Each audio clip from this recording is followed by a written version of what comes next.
بہلول دانا اور طوائف۔ اس دن بغداد کے بازار میں بڑا سہانا موسم تھا۔ لوگ اپنے روزمرہ کے معمولات میں مصروف تھے۔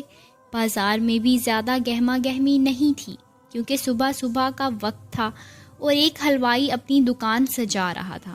شہر بغداد کے ہر دل عزیز اور دانش مند حضرت بہلول دانا بھی اسی بازار میں سے گزر رہے تھے۔ جب آپ اس حلوائی کی دکان کے سامنے سے گزرنے لگے تو اس حلوائی کی نگاہ بہلول دانا پر پڑی۔ اس نے آپ کو مخاطب کر کے کہا، آئیے جناب، آئیے بیٹھیے، ہمیں بھی خدمت کا موقع دیجیے۔ حضرت بہلول دانا نے کہا، میں ذرا جلدی میں ہوں، مجھے کچھ کام کرنے ہیں۔ لیکن اس حلوائی نے جلدی جلدی سے گرم گرم دودھ حضرت بہلول دانا کو پیش کیا اور کہنے لگا، اسے پی لیجئے جناب۔ حضرت بہلول دانا نے دودھ پی کر اللہ پاک کا شکر ادا کیا اور اس حلوائی کا بھی شکریہ ادا کیا اور وہاں سے چل پڑے۔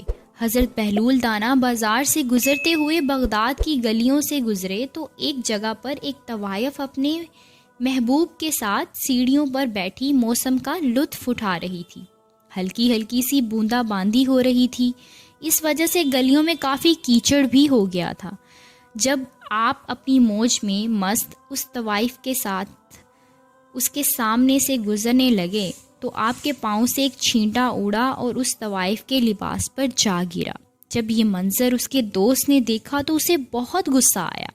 وہ فوراً اٹھا اور آپ کو ایک تھپڑ دے مارا اور کہنے لگا، فقیر بنے پھرتے ہو لیکن چلنے پھرنے کی تمہیں تمیز نہیں، چلا جا یہاں سے اور جا کر تمیز سیکھ، بے وقوف، تم نے نیا لباس ضائع کر دیا۔ حضرت بہلول دانا نے ہنس کر آسمان کی طرف دیکھا اور کہنے لگے، مالک تو بھی بڑا بے نیاز ہے، کہیں سے دودھ پلواتا ہے اور کہیں سے تھپڑ مرواتا ہے۔ یہ کہہ کر حضرت بہلول دانا وہاں سے چل پڑے۔ تھوڑی دیر بعد وہ طوائف چھت پر جانے لگتی ہے تو اس کا پاؤں پھسلا اور سیڑھیوں سے گرتے ہوئے اسے ایسی شدید چوٹ آئی کہ موقع پر ہی اس کی موت ہو گئی۔ اس کی موت کے ساتھ ہی پورے بازار میں یہ شور مچ جاتا ہے کہ فقیر نے آسمان کی طرف منہ کر کے بد دعا دی تھی، جس کی وجہ سے یہ قیمتی جان چلی گئی۔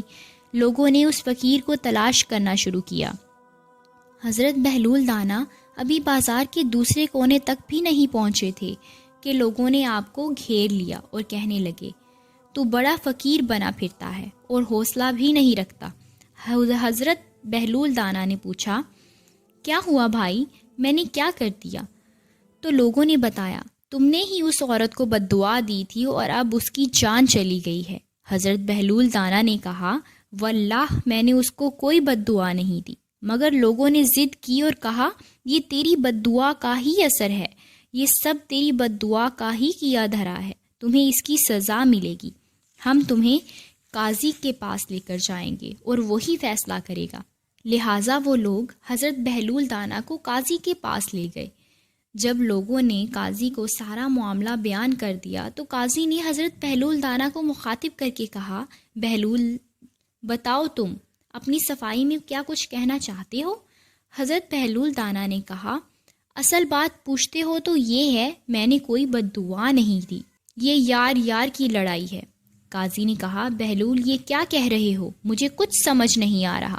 تو آپ نے قاضی کو سمجھاتے ہوئے کہا، وہ اس طرح جب میں وہاں سے گزر رہا تھا تو میرے پاؤں سے چھینٹا اڑا اور اس عورت کے لباس پر پڑا تو اس کے یار کو غصہ آیا اور اس نے مجھے مارا، پھر میرے یار کو بھی غصہ آنا ہی تھا۔ حضرت بہلول دانا کا یہ جواب سن کر سب لوگ خاموش ہو گئے۔ بات تو ایسی ہی معلوم ہوتی ہے۔ چنانچہ قاضی وقت نے بھی حضرت بہلول دانا کے حق میں فیصلہ کر دیا۔